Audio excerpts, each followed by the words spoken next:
Okay, welcome back. So last time we looked at systems of this form. We didn't play much with the B term, but you can do very similar things with it, where you have uncertainty in the model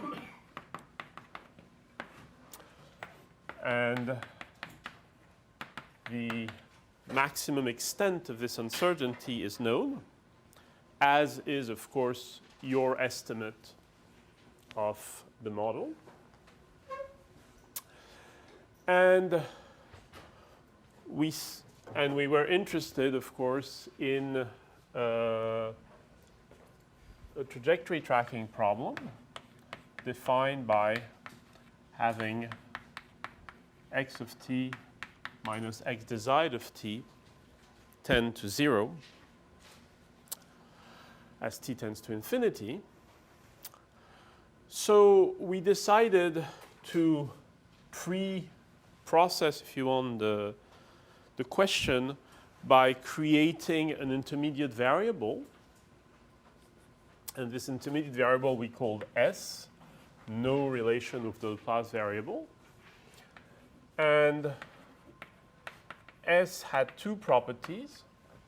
The first one is that S dot contains U. In other words, you have to differentiate S only once to find the control input. And the second one was that if we manage to control S to 0, then we will have solved the original problem, which was to control x of t to xd of t, or equivalently to control x tilde to 0. So we said, of course, each of those requirements by itself could have a trivial solution. Here you just needed the velocity error, for instance, of the, in general, the error on the n-1 derivative of x. And this one, of course, you could just take s equal x tilde, but the subtlety was to satisfy both of these conditions. And so we said one way to do this was to choose S to itself implicitly represent a stable, linear, in this case, differential equation. And so we see if we take this, right, we see that S contains x to the n-1.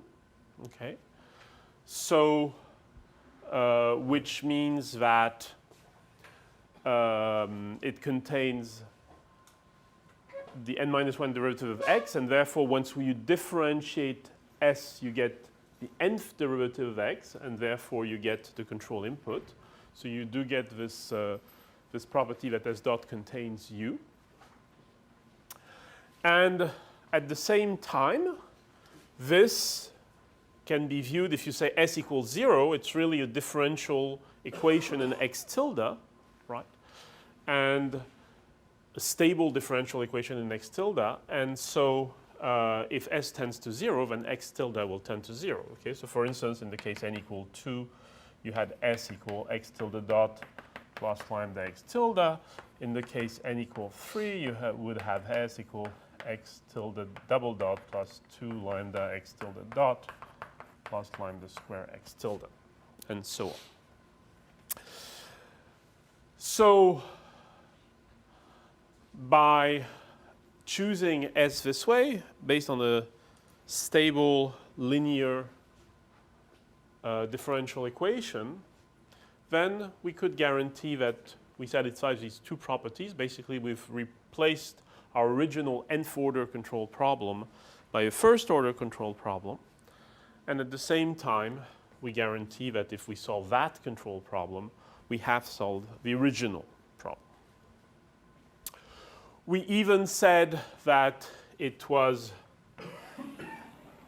really a reasonably precise mapping. In other words, that if we could only show that S didn't tend to 0, but after a while remained bounded by some constant phi, then this implied that x of t after transients would also be bounded by phi to the lambda n minus 1. So if we have a bound on S, then after transient we get a bound on x tilde, and therefore an original tracking error. And if, for simplicity, if we call this quantity epsilon, you can show that more generally.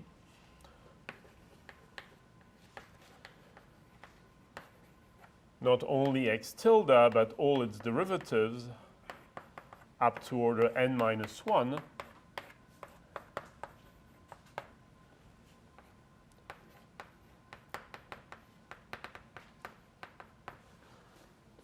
for I equals 0 to n minus 1, x tilde to the I of t is less than 2 lambda to the I epsilon. It's very easy to show. And it's also described in the book. So it means that once you have this bound on S, you can compute bounds on x tilde and actually all its derivatives up to order n minus 1. In other words, you can compute bounds on the tracking error on the state. So whatever imprecision you have in controlling S itself will translate in an imprecision in controlling the state, of course, but this behavior is just linear, right? In other words, the more it varies, it scales as phi, right? Okay.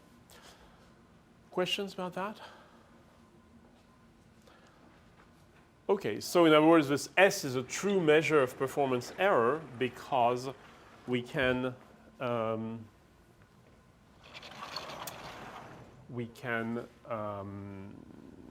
translate any error in S into an error in the original tracking question. So we also said that this, this was kind of an algebraic or a differential equation idea, right? Replace an nth order problem by a first order problem. That this could also be seen geometrically by saying that if somehow we manage to get the system to tend to S equals 0 and stay there, then once we are on this surface S equals 0, which is one constraint, one linear constraint in an n-dimensional space, so it's a hyperplane. So once we are on this surface S equals 0, then not only we stay there, but the equation S equals 0 tells us what x tilde does. Okay? So in other words, this surface S equals 0, which remember always contains the desired trajectory xd of t, the vector. This surface S equals 0 is both a place and a dynamics. Okay? In other words, as soon as you're there and you stay there, you know how you move on it. Okay? And so that's the geometric version of saying we've replaced an nth order problem with a first order problem. The first order problem is to get on this surface, and then the other n minus 1 dimension take care of themselves by the very equation of the surface. Okay? Any questions about that? All right, and then we said, well, we saw it for a second order case, but it would be exact because of this choice of variables. This would be exactly the same for an nth order case. Okay, we said if we have x to the n equal f plus bu, then we would try to achieve this condition. So we gave a specific way of reaching this surface S equals 0, which was in this form. We called this the sliding condition. And eta is just some small positive constant.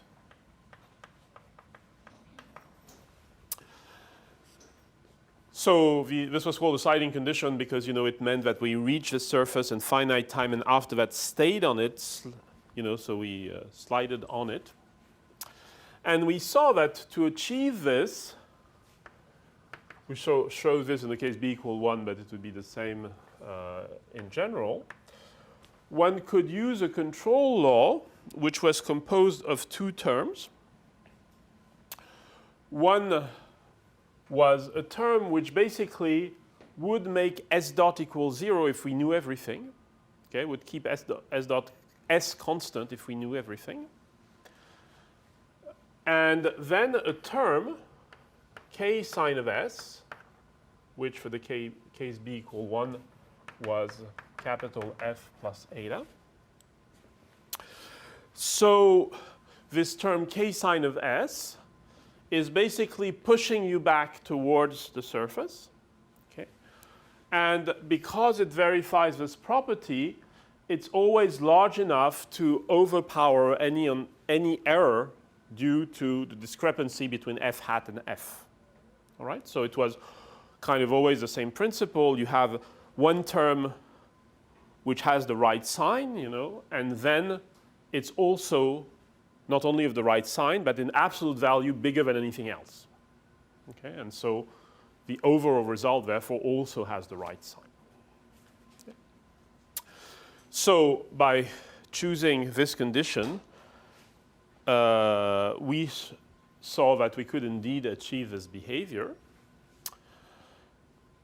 This, however, as we said, was achieved through this sine term, okay, which was therefore discontinuous across the surface. And we said that made sense because if we had the surface this way and we wanted to tend towards the surface in a robust way, so to allow some uncertainty, okay, it meant that basically the trajectories had to point towards each other to be able to leave that slack, okay. And so the amount of gain here we put was basically how much uncertainty we had plus eta. Okay? So eta, as we said, you know, has to do with how long it takes to reach the surface. But from a practical point of view, you can kind of almost view it as a small positive constant, the same kind of positive constant you would avoid to divide by 0. Okay? So you would use to avoid dividing by 0. In other words, what matters is this term. Okay? This term is what reflects what you know about the dynamics and about the uncertainty about the dynamics. Okay? And then you add this small term here. So that's pretty much where we were. Okay? So we said, well, two things may happen. We stop here and it's perfectly fine. We have this discontinuous term, which is whose size increases with the uncertainty. Okay? And it's fine. It's fine in the sense that the fact that it will create in practice controlled chattering, as we said, is okay because we happen to be driving, for instance, an electrical motor through pulse width modulation, and so anyway, the control signal is of a chattering nature, so we might as well have it chatter the right way. Okay, so if control chattering is not a problem, control chattering, remember, is due to the fact that we're implementing this term with small delays. Okay, so we basically, instead of going exactly along the surface, we're going to slightly overshoot back and forth. Okay, so if control chattering is okay, then indeed you have a really high performance controller, right? Because it gets you on the surface, and once on the surface, your motion is really insensitive to anything that's happening around. Okay, because your motion is entirely defined by the equation of the surface itself. And in the case where control chattering is not okay, which, you know, it depends on the technology, but it's most cases, right? Then what we'll have to do is say, well, you know, that was very nice. We have a very clean, simple solution, okay? But now we have to deal with this chattering control problem, okay? And so there's a variety of ways to deal with this, and we'll just talk about probably the simplest, the most obvious one, you know, and show what happens then. Questions about that? So that's where we are, okay? So we derived all of this, okay? We saw we had the rather systematic way of doing this, okay, both for U hat and for K. It gives us this control law.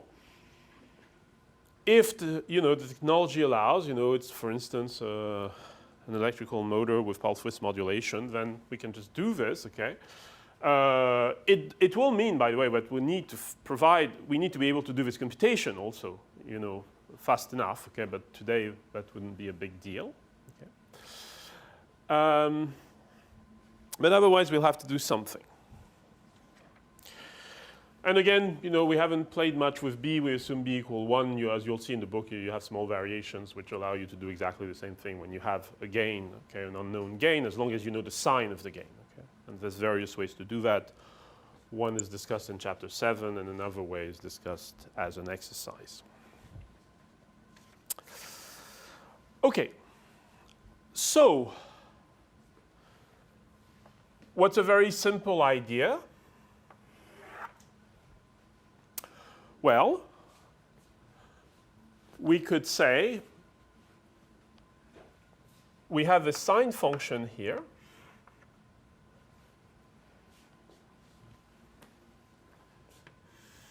In this control law, right?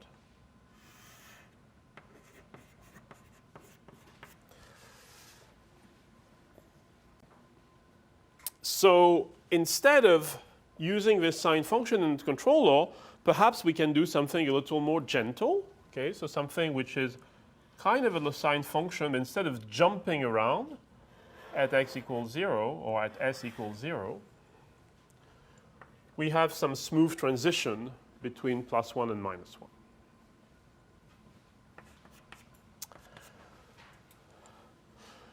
So this thing, just as the sine function, is something you find very often in control and dynamics and optimal control and so on. It's called a saturation function.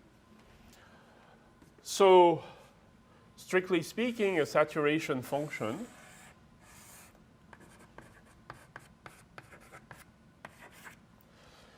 is something which goes from -1 to +1, just like the sine function, and that's this transition between -1 and +1. Okay. So that's a saturation function, denoted as sat.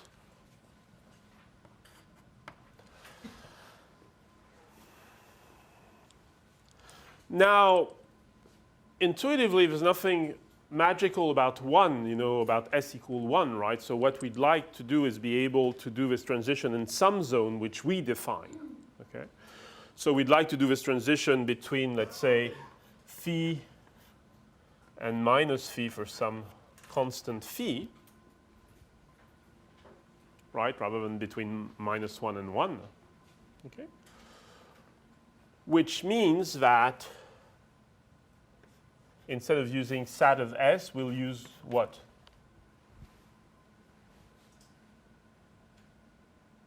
Sat of s would give us transition between -1 and 1. Okay, we want to transition between starting at minus phi and finishing at plus phi, right?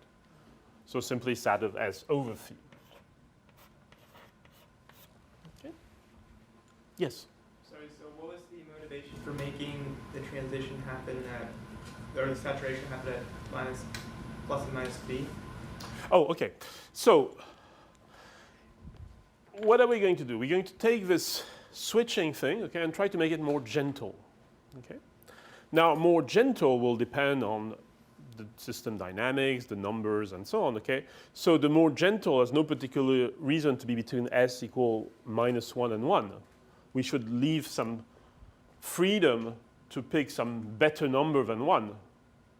Okay, to make it more gentle. It's as if, we were choosing a gain in the control law and say, we'll pick 17. Whatever happens, we haven't even looked at the model, it will be 17. Okay, so here we're saying it has no reason to be 1. Okay, so we just make it more general by letting this number phi, which we'll define. So it's not the same as the bounds for? It will be. But not now. For the moment, we've used the same notation, not to use 15 notation. It will turn out to be very closely related to that for reasons we'll explain shortly. But for the moment, it's just a number. So you can, if you want to introduce an extra notation, feel free to. But it's just a number. Okay. Well, so actually related to that question. Okay, so. Maybe I'll do a a bigger drawing. Okay, so here we are. And so originally we have u equal u hat minus k sine of phi, right? So we have all these trajectories which tend toward s equals 0, for instance, this way.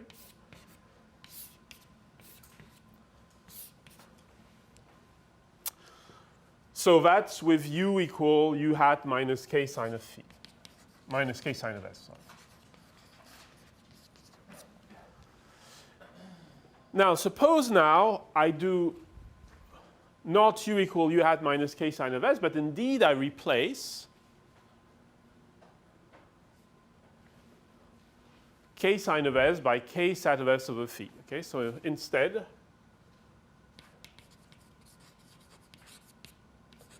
we use u equal u hat, the same u hat, okay, but we're going to get k sat of s over phi. So in the control law, we're replacing this switching by something more gentle.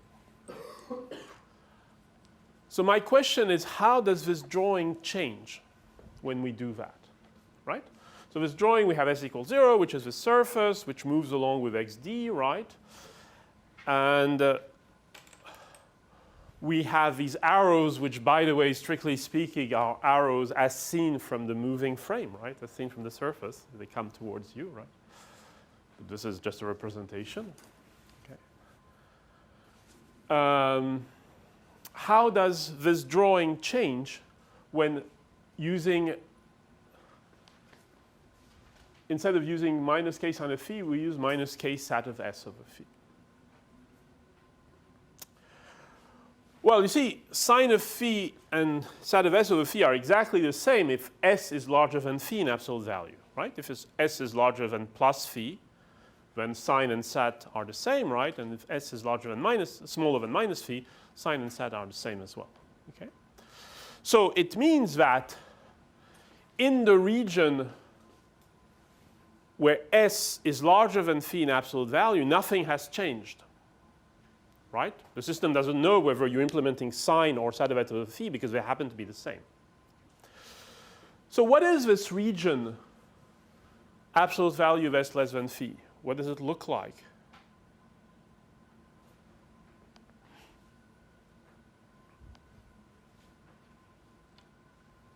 Well, this is s equals 0, right? It separates the space into, you know, s positive, s negative, right? What's s equal phi? Well, it's somewhere here probably, right? If this is the positive space, right? And with s equal minus phi, it's somewhere there. Okay? So in other words, everything happens the same except in this region, which is limited by s equal plus phi and s equal minus phi.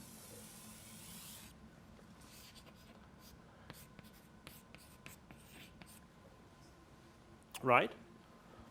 Outside of this region, anyway, sine of s is the same as sat of s over phi, so nothing changes.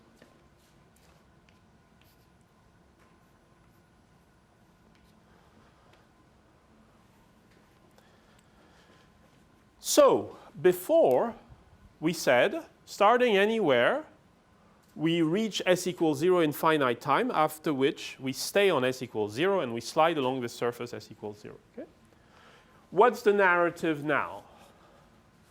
Well, we were supposed to reach s in finite time, but actually the control is not the same in this region. So we reach this region in finite time.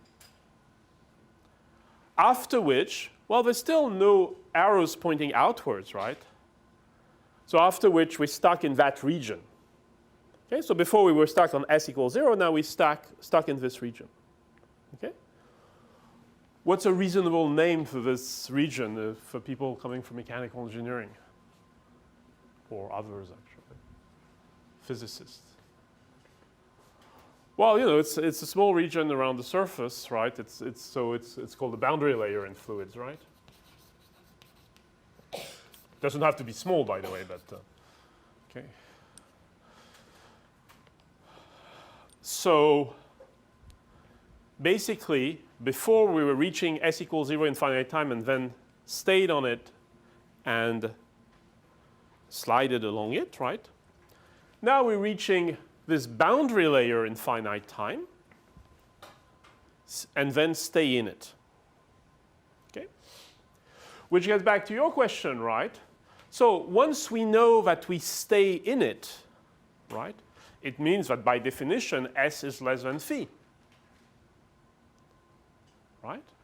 So it means that after transients we'll have these bounds with, you know, obtained here with the same notation phi. Okay? So before we were reaching the surface at finite time, and after which we had x tend to xd with a time constant given by the dynamics of S. Okay, so after transient S tended to xd, right? Now we reach the boundary layer in finite time, a little less time actually, and then after transient we can guarantee that S is less than phi, which in turn will imply after transient that we have these bounds on the tracking error. All right, so if we wanted, not sure if it helps, but if we had xd here, right, it means that after transient will be in some kind of box around xd contained in the boundary layer. Okay.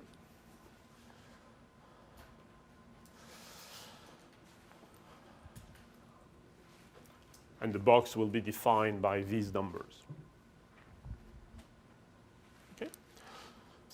So conceptually it's very similar, right? Instead of tending to 0, we tend toward a small number. Okay, and instead of having exact tracking after transient, we have small error on the tracking. Presumably small. Again, there's nothing in here that says that phi should be small, right? But just conceptually. You had a question? Someone had a question? Yes. So by making this condition a little bit more flexible, we have the possibility of having that derivative equal to 0 instead of making sure that it's always less than or some negative number. Well, you know, basically this doesn't tell you at all what happens here. Okay?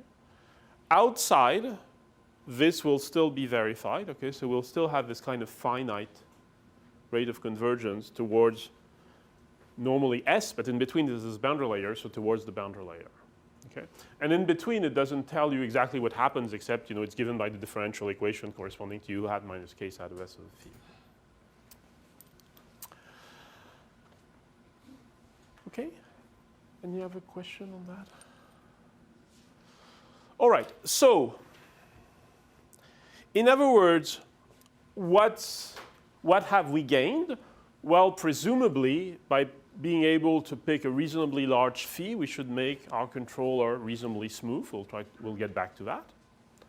Okay, but of course, the larger phi we get, in other words, the further away we are from this pure discontinuity, this pure switching, then the more potential error we have on our trajectory, right? The bigger this boundary layer gets, the more potential error we have. All right? So we could stop here and move to another subject, right, in the sense because, you know, that by now you have most of what you need to know about this. In other words, you know, you have this pure, you can design a pure switching controller, and then by playing with how big phi is, you should be able to make the controller smoother, okay, and therefore avoid this intrinsic chattering that you have to get when you get this, these discontinuities.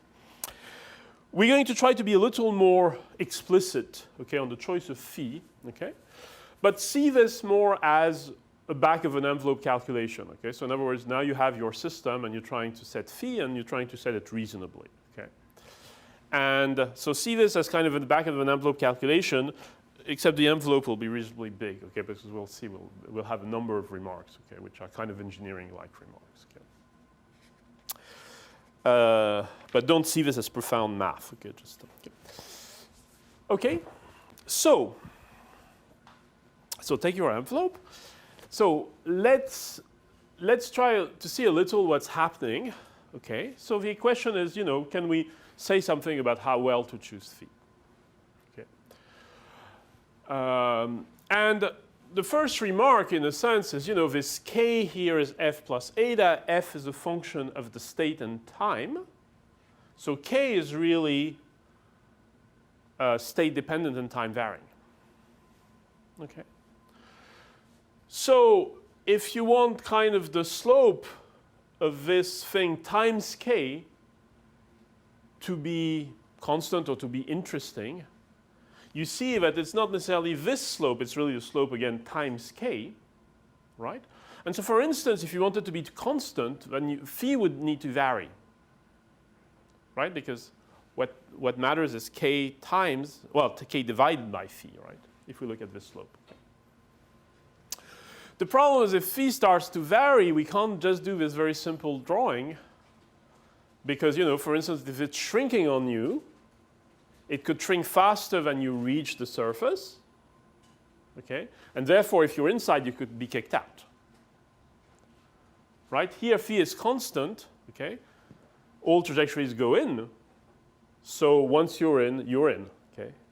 But suppose phi is shrinking, if it's shrinking faster than the trajectories that reach the boundary layer, but actually it's not true that this boundary layer is invariant, okay?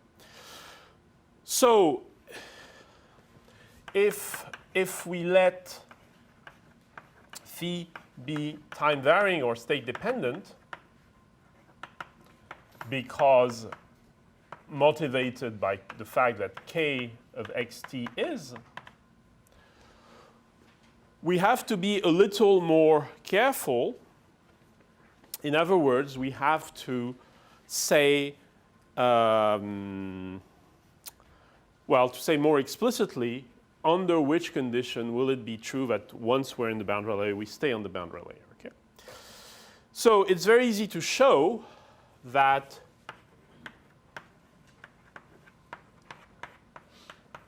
before we just use this condition outside of the boundary layer, okay? It's very easy to show. Now we need a slightly more specific condition which involves how phi varies. And that condition will be that 1/2 of d over dt of s squared is less than phi dot minus eta times s. So in other words, you have this extra term. Maybe I'll put it in another color.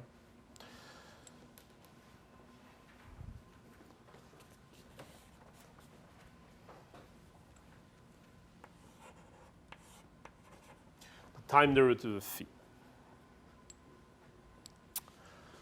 Okay. So, and intuitively, why is this, right? But it's very easy to see if, for instance, you assume that s is larger than phi, okay? Then what you need is that s minus phi decreases. So it gives you the usual s dot term, but it gives you also a phi dot term, okay? So that's very easy to show. So in other words, the condition you need outside of the boundary layer is this, okay? And intuitively, it makes sense too, not just from the algebra, because what does it say? It says that if phi dot is negative, in other words, if phi is shrinking, you need to be faster, okay?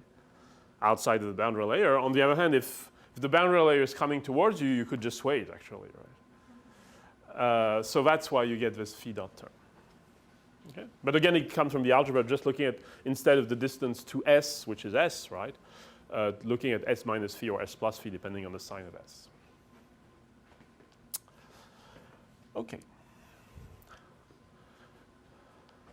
So, still on the back of the envelope, right, let's try to see where does this lead to. Okay. So,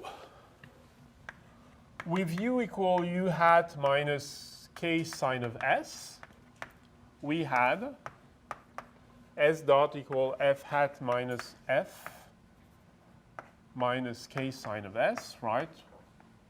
Assuming the control chattering and so on doesn't start interacting with all these presumably fast but unmodeled dynamics such as measurement delays, computation delays, actuator dynamics, and so on. So we had this. So now we're going to use, and k, remember, was capital F plus eta. Now what we're going to use now is what? Is u equal u hat. We'll have this sat of S over phi term. But we're not going to use F plus eta. What are we going to use? We're going to use F plus eta plus something, right?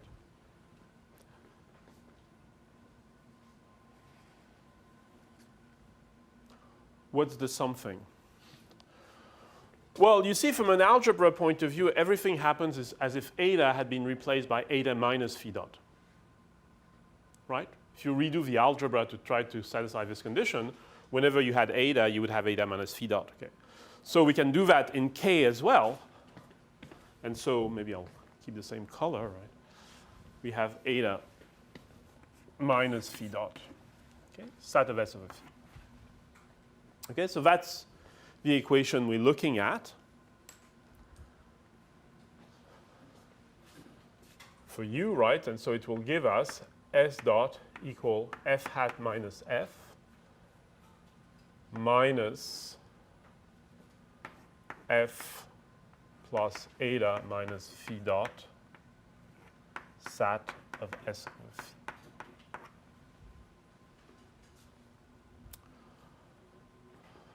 And this again is what we used to call k. Okay.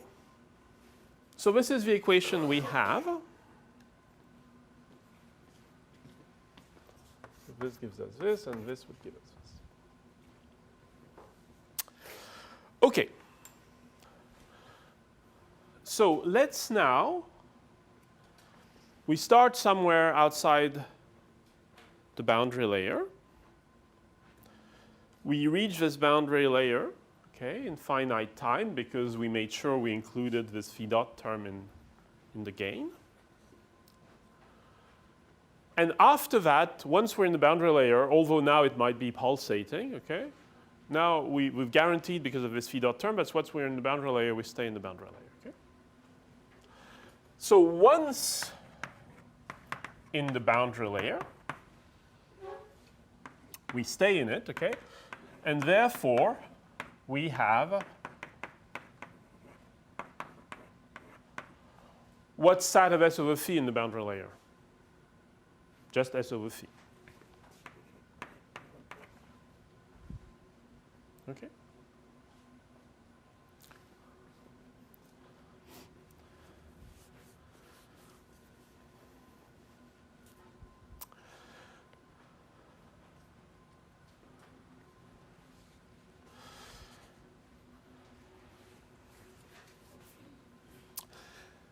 Okay, now,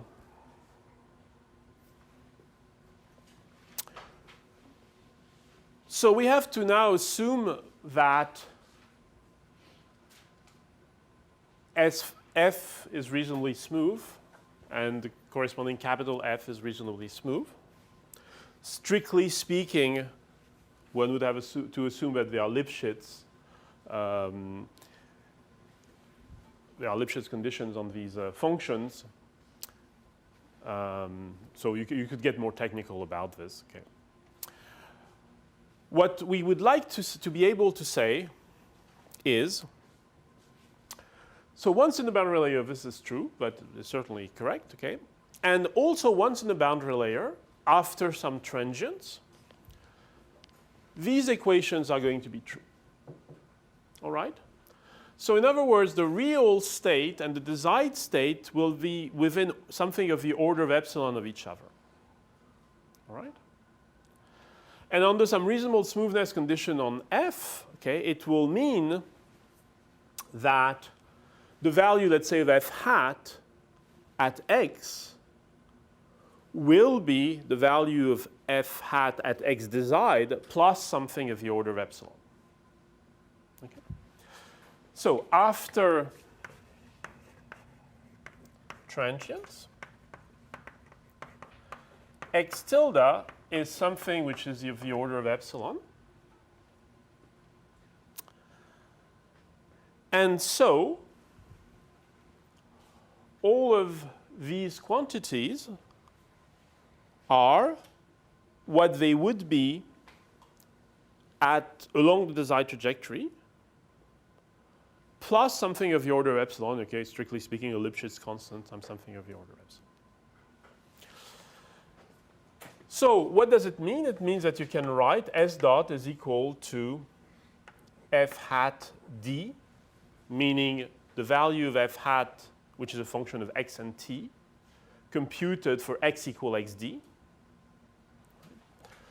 minus fd. Okay, so in other words, these are all values computed along the desired state. There's going to be this k sub d, similarly, minus phi dot.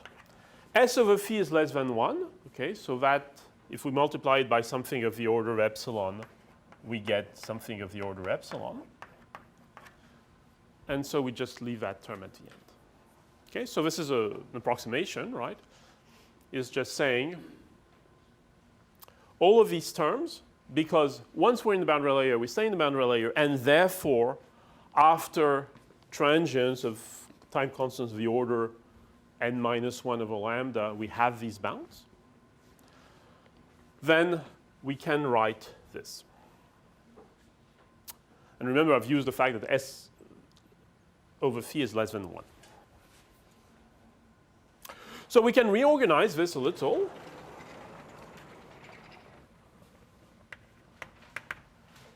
It's the same equation. I'm just going to write it slightly differently.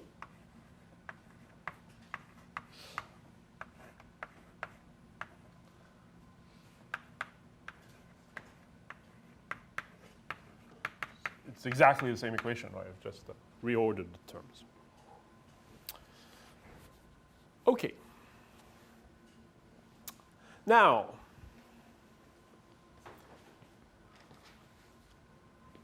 what does this equation say?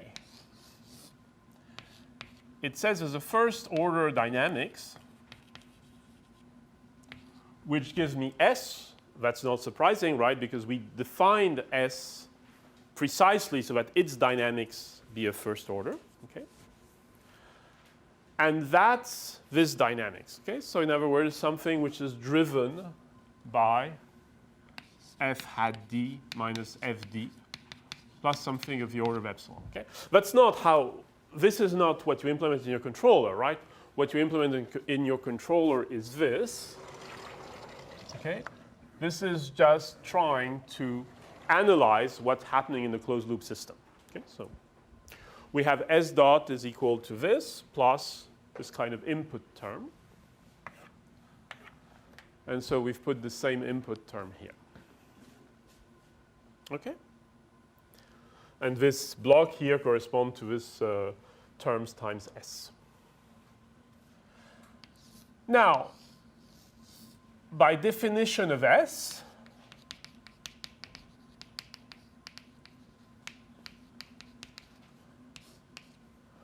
the relation between S and the tracking error is simply an n minus 1th order filter, linear filter, which gives us x tilde. Okay? Again, this is just meant to analyze what's going on. It's not meant to be implemented in your computer. What's implemented in the computer is the control law. Okay, so here we have this n minus 1th order filter. And here we have this first order dynamics. Okay. Now, getting back to a question that one of you asked last time and that we mentioned, right? What are we trying to do? We're trying to select phi basically so that what's going on in the control law doesn't get anywhere near the kind of time constants that model, that describe the fast but unmodeled dynamics that we've neglected, right? So in other words, here where I say U equal, it means I have instantaneous measurements, instantaneous computation, instantaneous actuator, right? None of these assumptions is true, of course. That's what's called high frequency on model dynamics, okay, or fast on model dynamics, okay? And so what we're trying to do is that basically be consistent, that nothing here gets any faster or gets near, within a factor 3 or so, of these fast on model dynamics, okay? Because then we don't really know what's going on, okay? So it's just the idea. That's why I'm saying it's on the back of the envelope, right? It's just, okay? Now, what can we say about this first order term? Okay, so first of all, of course, it's easy to choose lambda. We still haven't said how to choose lambda, right? But it's easy to choose lambda to be a few factor 3 or factor 5 of these unmodeled fast dynamics, okay? So that's easy. The question is more this term, okay? Because this is first order nonlinear dynamics. Okay? However, we haven't yet chosen phi. Our question is how to choose phi well, right? So, you know, being very optimistic, you can say, well, suppose this term was exactly lambda somehow. Then I would get 1 over d over dt plus lambda here. And, you know, that would be quite simple, right? I would have all these time constants of order 1 over lambda here, and an extra one of order also 1 over lambda here. Okay? Now, is that possible? Yes, it's called algebra, right? How do we do this? Well, we just let phi dot plus lambda phi equal kd. That will give you exactly this. We just solve this block equal lambda. Okay? Initialize phi any way you want, non-zero, okay? For instance, such that the original phi dot is 0, for instance, if you want. Okay, so if we let phi plus lambda phi equal kd, that exactly solves this equation, this equal lambda. Okay? And therefore, it gives us exactly this block here. Okay? Now, can we do that? Yes, because we haven't selected phi yet, right? So this is how we'll select phi. And we'll see, of course, it will be time varying as we gave it the freedom to be. So in other words, we can get this block here to be simply this first order dynamics by definition of phi.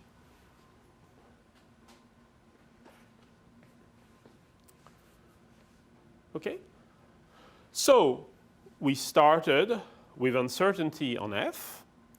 That gave us k. This term k in terms gave us u equal u hat minus k minus phi dot set of s over phi. We still had to define lambda and phi. For the moment, they were just numbers, okay, positive numbers. Lambda we chose, we'll come back to that, to be nowhere near the time constant involved in the neglected fast dynamics in the model. Phi we picked to verify this equation, which gives us a construction for phi, right? We implement this equation on the computer, right? The discretized version is just one line, okay? And this gives us this. All right? And so at least on the back of this envelope, we have a reasonably complete story, right? Okay, of how to pick lambda, how to pick phi. Okay, reasonably simple choices, which will give us this structure. Okay. Now, and again, I insist this is just trying to analyze what's happening to the closed loop. This is not what you implement on the computer. What you implement on the computer is the equation of u. Okay. This is just trying to analyze what's happening in the closed loop. Now, in the process, actually, of this approximate analysis, you get a useful little tool, especially when you deal with multidimensional systems. So when you'll have, you know, not just S, but S1, S2, Sn, okay? You have several degrees of freedom, okay? So when you have a failure in a system like this with lots of dimensions, okay, whether it's aircraft or a nuclear plant, right? There is a problem, kind of almost a human factors problem, which is called the Christmas tree effect. Okay? And the Christmas tree effect is that you have all these lights, okay, or perhaps on the computer similarly, okay, which turn on when something is wrong, okay? Except when something is very wrong, they all turn on at the same time. And so you don't know what's happening, okay? So the Christmas tree effect is the problem that you have all these sensors that detect errors, except when there's a big error, most of them turn on. Most of them realize there's something wrong, and then you don't really know where to look. Okay. So it's nice to try to have kind of more concise way or more informative way, if you want, to describe what may go wrong, if you want. Okay. So there are these things called S trajectories, okay, which, you know, you can plot in real time on a moving window, okay? And so what are those? Well, so first of all, you plot S as a function of time, okay? So it does whatever it does. So this is S. Now, S, of course, is this intermediate variable that you've created, okay? But, of course, x tilde is a filtered version of S, okay? And you know that if S is less than something, then x tilde will be less than something divided by lambda to the n minus 1, okay? So when you look at this, if you assume lambda is, you know, big enough so that, you know, it's, you know, still the bandwidth, with a quote, the bandwidth, the reactions of the system are reasonably fast, then you know that the error is going to look pretty much like this, more filtered and divided by 1 over lambda to the n minus 1. Okay? So in other words, by looking at S, you're also looking, in a sense, at x tilde. Okay, except not exactly at x tilde, but in terms of, you know, range and amplitude and so on, you know reasonably well how to relate S and x tilde, right? Remember also, this is just a sequence of first order filters, so it has no overshoot, right? So you have this bound between S and x tilde. So if you look at this, you look at S, but it gives you also a pretty good idea what the tracking error is at time t, you know, if you assume lambda is fast. However, S, you know, is also this weighted combination of position error, velocity error, and so on, right? So if there is noise in your measurements, especially in high order measurements, you'll see it in S, and you wouldn't see it in x tilde. Right? So whatever noise you have on x dot, x double dot, and so on, you'll see it in S. It will look much more noisy. You wouldn't see it on the most filtered version, which would be the tracking error. Okay, so if this gets really noisy, you figure out, you know, there's something wrong, or at least not done well enough with your sensors or with your observers or something like that. If this plot gets really noisy, okay, which you wouldn't see in x tilde. Okay, so that's the first remark, if you want. Now the second remark is that you have this phi, right?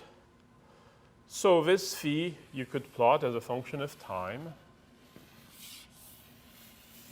And it looks like this. And let me plot the other one. It's supposed to be minus phi. Except, of course, maybe I shouldn't have picked such a complicated one, but anyway. So this is phi and minus phi. Okay, and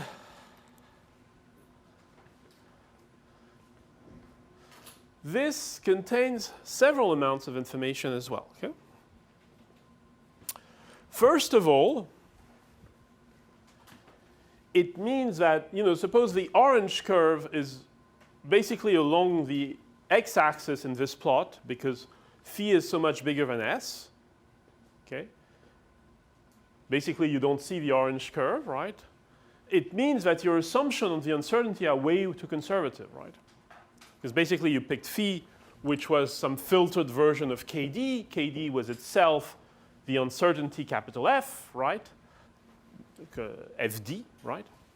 So if s is much, much smaller than phi all the time, it means that basically your assumption on the uncertainty are way too conservative, okay? Conversely, of course, if s gets way out there and comes back, it means that your assumptions are not conservative enough, okay? But perhaps if f gets way up there, comes back, and nothing else happened, it means that your modeling is not very good in this region of the state space where you happen to be now, right?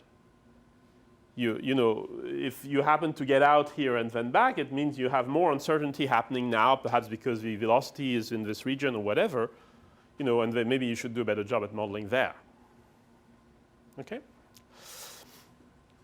And of course, implicitly, this also says, you know, phi is a filtered version of KD, right? So it's simply a fast filtered version of the uncertainty as a function of time, as a function of where you happen to be in the desired state. Right? So it also tells you that, okay?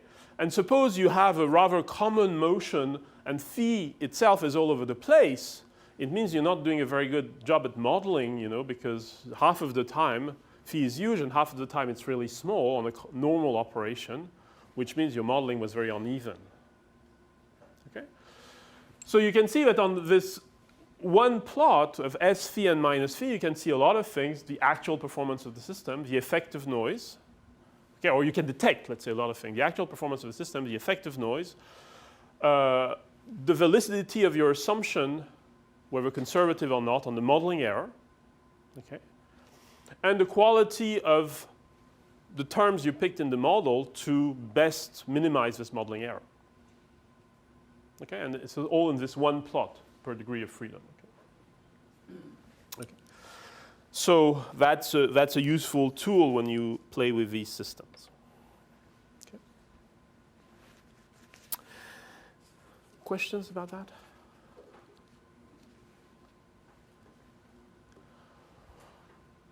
Okay, so still with the same flavor of, you know, approximate calculation to see what's going on, right? So we know that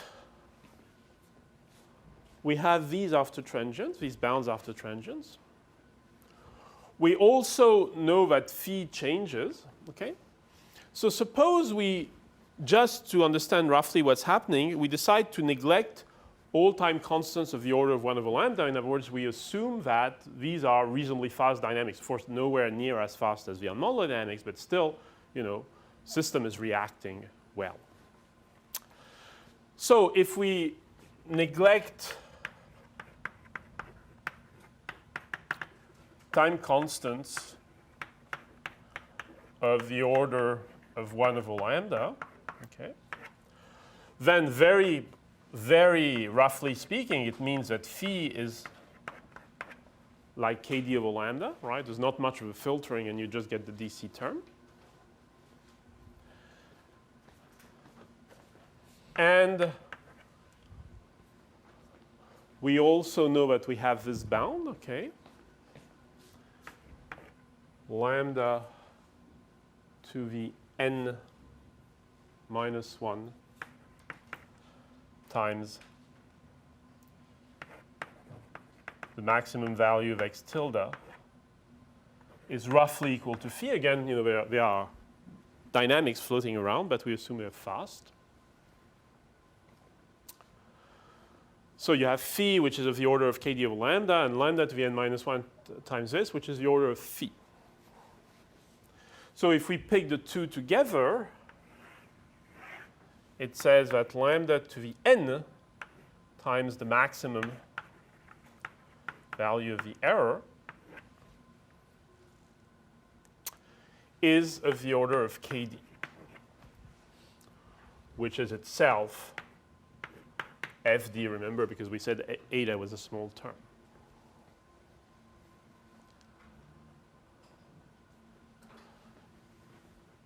Okay. So that's not very surprising, because in a sense, that's what this drawing is also telling us, right?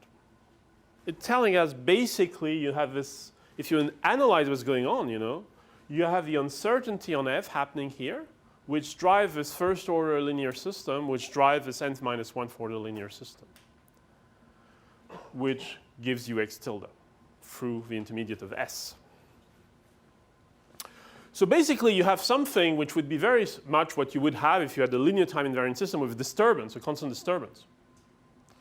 Right? What is the error you would get? You would get the disturbance divided by the DC gain. Right? So that's basically what you get here. You get the disturbance divided by the DC gain for the error. Okay? Except, of course, it's in a time-varying way for this nonlinear system around the desired trajectory. Okay? But so, because you have this diagram and this kind of simplified approximate calculation, you can see that you're going to have very much the same trade-offs that you would have for linear systems in response to constant disturbance, linear time invariant systems in response to constant disturbances. Okay? So you can see here you have this uncertainty on the dynamics. And we have this. And of course, you can, we have these approximations, so you can see this approximation as being valid at any time. Okay? So all of these quantities change with time. Okay? So,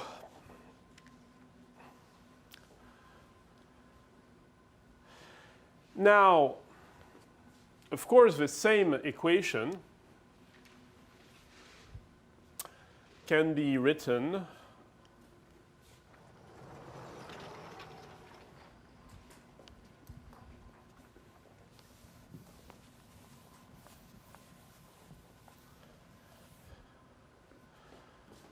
saying that the max of x tilde, or the instantaneous x tilde with some approximation, right, is less than fd over lambda n.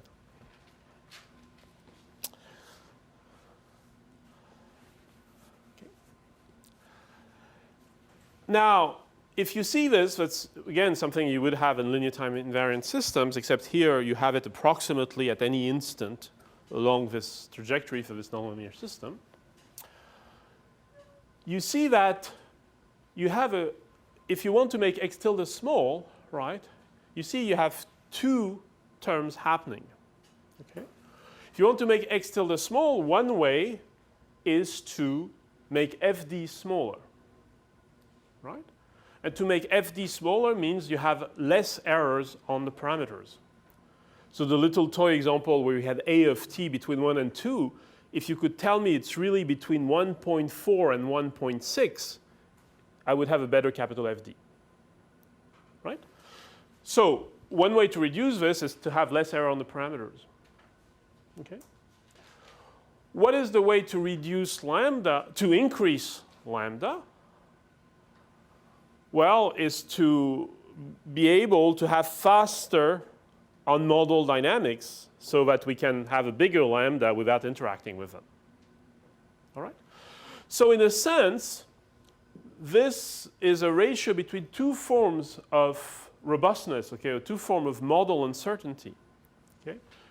The top one is uncertainty on the parameters, the gains, additive terms. And this, the bottom one, is uncertainty on on-model dynamics, okay, which means in a sense uncertainty on the order of the system. Should we have included this extra vibration term? Okay, which would change both lambda and n. Okay, so you have a ratio of uncertainty on so-called parametric uncertainty, right?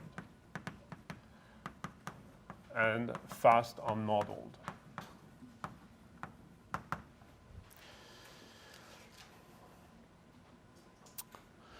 Now, based on this remark, you can play games which would be exactly the same if you play in the linear case, but again, here you're applying a longer trajectory approximately in this nonlinear context.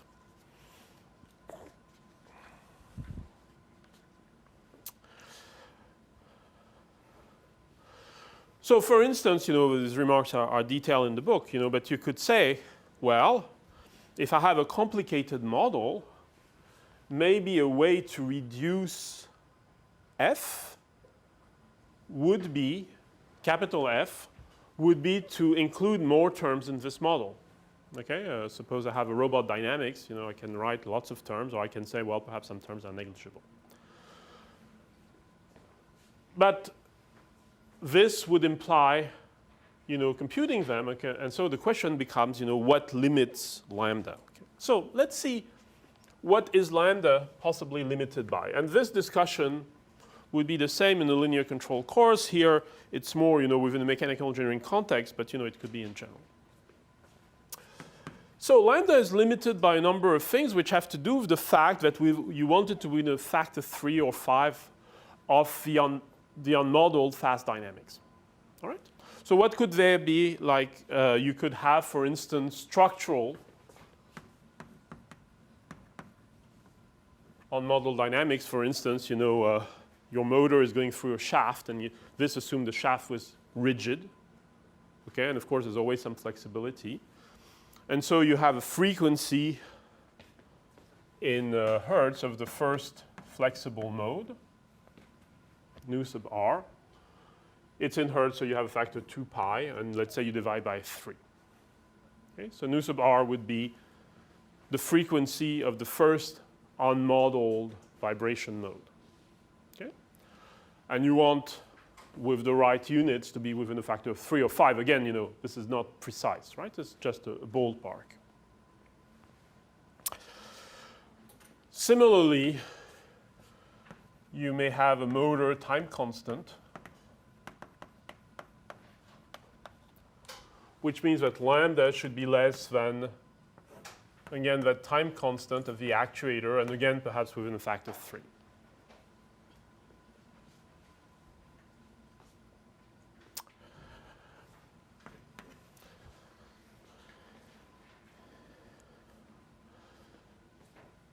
You may have sampling effects.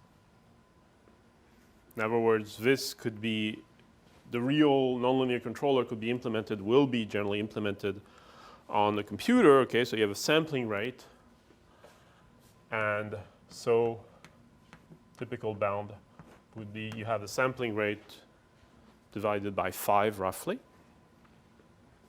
This is not Nyquist, by the way. This is much more than Nyquist, much more stringent than Nyquist. If you play with this, right? Remember, we did this approximation in this boundary layer. We replaced this sine function by a smooth saturation function. For this to work in a sampled system, in other words, you take measurements only at discrete times, it means you don't want to go from here to there in one sample. Otherwise, you don't see the saturation function. Okay? So if you just put the requirement that's at least one intermediate sample, okay, you'll get divided by 4. Okay, if you do this little calculation, okay, still on the corner of your envelope, right? So if you put a requirement that you just have one intermediate point, you'll get divided by 4, okay, which is the minimum you need for this interpolation to be useful at all. Okay, so again, I put 5, that could be 7 or 8. It's a ballpark. Okay. They could be, so this is the sampling rate.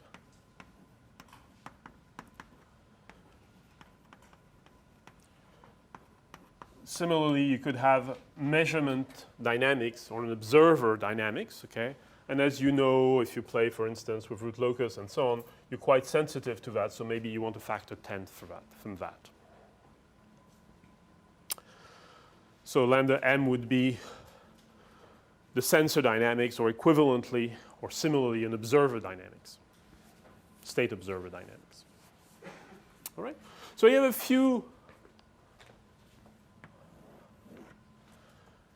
a few bounds like this. So lambda has to satisfy all these bounds. Okay? And at the same time, of course, because of this, you want lambda to be as big as possible. Okay? So how are you going to pick lambda? It's constant, right? You want it to be as big as possible and smaller than all of these things. Well, just take the minimum, right? So it just says you want lambda to be the minimum of all these bounds. So let's give them a name. Okay, lambda S, lambda A, lambda not S.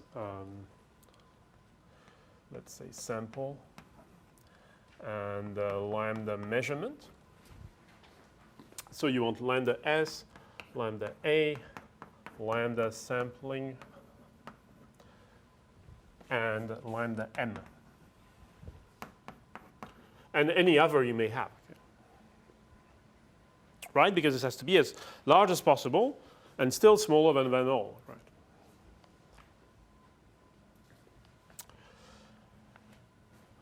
Okay. So that's what you would do. By the way, it's exactly what you would do for a linear system as well. Okay. Except for a linear system, you could be a little more precise about all these bounds because you can play with root locus and stuff like this, or just explicit eigenvalues.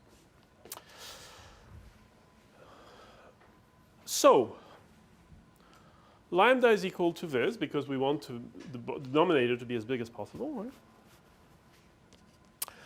So you can still play a little more, but still a little space left on your envelope to give intuitive calculations about this, okay? What does this imply? That is the minimum of these few numbers. It means that for the system to make sense overall as an engineered design system, these numbers should be pretty close, right? If you have 1, 2, 3, and 10, something really wrong with this 10, not because it's too big, it's unnecessarily big, right? Right? So in other words, for a good overall design of the system, right, these should be roughly, and here it's really roughly, I mean, it could be within a factor 2, right? But the order of magnitude of all these things should be roughly the same. Because otherwise, it means one is really dominating the others. If, you know, all of these, let's say, are 10 and this one is 1. Okay? Or on the contrary, if one is really big and the other is more or less at the same order of magnitude, it means that you're wasting that one, right? So in other words, you know, if you are on the space shuttle or whatever, you don't expect the astronaut to compute, you know, in real time what should the rocket do, right? You know, because then he or she is really going to be the slowest thing going on in all there, right? Or similarly, if you have, you know, an inverted pendulum in an undergraduate control course, you know, you don't want to have extremely expensive materials, you know, with very, very high frequency of resonance, right? Because anyway, the motor is going to be cheap and the computer is going to be cheap and so on, right? So to have a good overall design, these numbers need to be more or less the same, which implies things about materials. It implies things about choice of motors. It implies things about choice of computers. It implies things about sensors, right? And you can even play a little more with it, as I alluded to earlier. Okay, suppose you have a model, and there's lots of terms in the model, and you say, well, I'm going to simplify my model because the dominant term here, the smallest one, is the sampling rate. Okay, maybe I have 3, 3, 1, 3. Okay, so the dominant one is the sampling rate. So I'm going to simplify my model to make the sampling rate faster. Okay, so you could say, well, perhaps you can buy a bigger computer, right? But suppose you say, well, you know, I'm stuck with that hardware, right? Is that a good thing to do? Well, think of it, right? So suppose like the sampling rate is the active limit. Let's make it, you know, 7717. Okay, so it's the active limit. And it's really staring at you. Okay. Suppose you throw away terms in your model. If you have any reasonable model, the value of the term will vary at best with the time it takes to compute them. Okay, in other words, you'll have started with the important terms and then you'll have added refinements. Okay? So in other words, if sampling is your real limit and and you can't change the computer, by all means simplify the model. Because here this is varying linearly with errors in the model, and this is varying to the power n. Right? So basically sampling should never be your active limit. Right? Because you can always simplify the model so that it goes to the next one. Okay? So you see, out of these very, very simple calculations, you can make all sorts of basic engineering predictions. Right? And then, of course, you can refine them, and you can take teams to refine them and so on. But you can already, like in half an hour, have a pretty good idea of what's going on. Okay, and what are the trade-offs between materials, actuators, sensors, and so on, computation, algorithms. Okay, just based on these very simple ideas. Yes? Delay would appear in these. Oh, similarly, yeah, you're absolutely right. So delay would appear very similarly to this. Okay, so like an extra constant. And again, it may not be a factor of 3, it may be a factor of 5. All these are ballparks, right? But that's pretty much how it would appear. The delay for different parts would add up. Yes, of course. If you see this as pure delays, yeah. If you have delays in several things, then you have a total delay, then those would add up, yeah. The reasoning is always the same, right? You place yourself through all of this in a certain time constant range. You assume that things move this fast, and you want to make sure this is a consistency argument. You just want to make sure that this fast is nowhere near things that you've neglected. Okay, that's all. It's just a consistency argument. Okay. Questions about that? So next time we'll go one more step. We'll say, suppose that in all this uncertainty we have between f hat and f, we have a little more structure. Namely, we know that some of the terms of these uncertainties, the a's and b's or whatever, the a's and the d's and whatever happen in this uncertainty, some of these terms happen to be constants. For instance, if you have a robot and it's handling a load, right? It's handling the load well. The parameters of the loads, we'll come back to those, are constants, right? Things like mass and so on. So we will see that in that case, when part of the uncertainty is due to constant, you can go further than just this robust control. You can add what's called adaptation.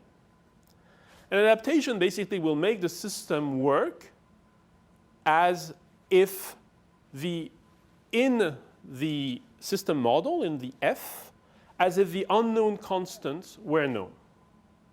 So basically, in terms of uncertainty, you'll only have to deal with the time-varying things. Okay? So that will be the next step. Take this and say, well, by the way, I know a little more about my model. Namely, some of this source of uncertainty is due to constants. And we'll show then how to design these adaptive controllers to get rid of the effects of these constants. So that's what we'll do next time.